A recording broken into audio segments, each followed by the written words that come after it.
নমস্কার বন্ধুরা, আর জি কুকিং চ্যানেলে আপনাদের সবাইকে স্বাগত। আজকে নিয়ে হাজির হয়ে গেলাম দারুণ স্বাদের আলু পরোটা রেসিপি নিয়ে। তো চলুন শুরু করা যাক।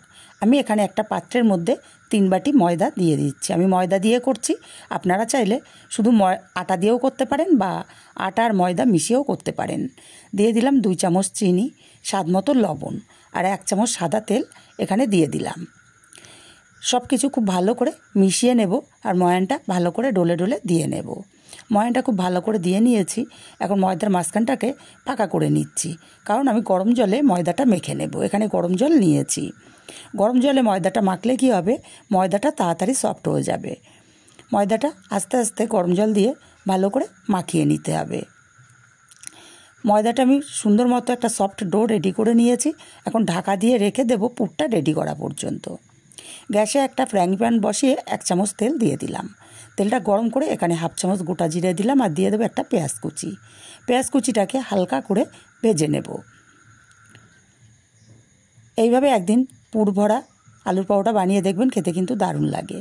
পেঁয়াজটাকে হালকা ভেজে নিয়ে এখানে কাঁচা লঙ্কা কুচি দিলাম আর দিলাম 1 চামচ গ্রেট করা আদা কাঁচা লঙ্কাটাকে হালকা করে ভেজে নেব। তারপরে এখানে দিয়ে দেব গ্রেট করা আলু। আমি গ্রেট করে আলুটা ধুয়ে তারপর জলটা নিংড়ে নিয়েছি। এখন আলুটাকে মশলার সাথে হালকা একটু নাড়াচাড়া করে নেব। বন্ধুরা, হঠাৎ করে আলুর পরোটা খেতে ইচ্ছা করছে, সেদ্ধ আলু ছিল না, কি করব, এইভাবেই করে নিলাম আর আপনাদের সাথেও শেয়ার করলাম। নাড়াচাড়া করে মিশিয়ে 1 মিনিট ঢাকা দিয়ে রেখেছি। আলুটা অনেকটাই নরম হয়ে গেছে, আবার একটু নাড়াচাড়া করে দেব। এবার এখানে দিয়ে দেব 1/2 চামচ হলুদ আর স্বাদ মতো লবণটাও দিয়ে দেব আর দেব 1/2 চামচ ভাজা জিরের গুঁড়ো। মশলার সাথে আলুটাকে খুব ভালো করে মিশিয়ে নেব নাড়াচাড়া করে। খুব ভালো করে নাড়াচাড়া করে মশলার সঙ্গে মিশিয়ে নিয়েছি। এখন হাতে করে অল্প জল নিয়ে এখানে ছিটিয়ে দেব, যাতে তাড়াতাড়ি আলুটা সেদ্ধ হয়ে যায়। আবারও একটু নাড়াচাড়া করে মিশিয়ে দিলাম। ঢাকা দিয়ে 2 মিনিট লো ফ্লেমে রান্না করে নেব। 2 মিনিট পর ঢাকাটা খুলে নিলাম। আলুটা অনেকটাই নরম হয়ে গেছে। এবার খুন্তি দিয়ে একটু চেপে চেপে আলুগুলোকে এভাবে গালিয়ে দিতে হবে, এতে করে আলুটার পুরটা একটু আঠা আঠা হবে। এবার এখানে দিয়ে দেব 1 চামচ চাট মশলা আর 1 মুঠো পরিমাণে ধনেপাতা কুচি। খুব ভালো করে সব কিছু মিশিয়ে নেব, যাতে সব আলুর পুরের মধ্যে মশলাটা লেগে যেতে পারে। এবার পুরটাকে একটা আলাদা পাত্রে নামিয়ে ঠান্ডা করে নিতে হবে।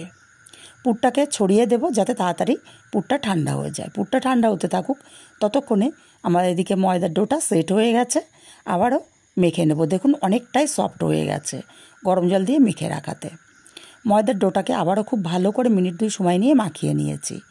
এখন এখান থেকে বড় বড় করে লেচি কেটে নেব, যেভাবে আমরা রুটির লেচি কাটি। সব কটা লেচি রেডি করে নিয়ে একটা লেচিকে বাটির মতো বড় করে শেপ দিয়ে নিলাম। এবার 1 চামচ ভর্তি ভর্তি পুর আমি এখানে দিয়ে দিচ্ছি। পুরটা যত বেশি হবে টেস্টটা ততটাই ভালো হবে। তারপরে মুখটা সিল করে দেব। এইভাবে প্রত্যেকটা আমি পুর ভরে রেডি করে নিই। পুরটা ভরে মুখটা সিল করে তারপরে হাত দিয়ে চেপে পুরটাকে সেট করে দিতে হবে।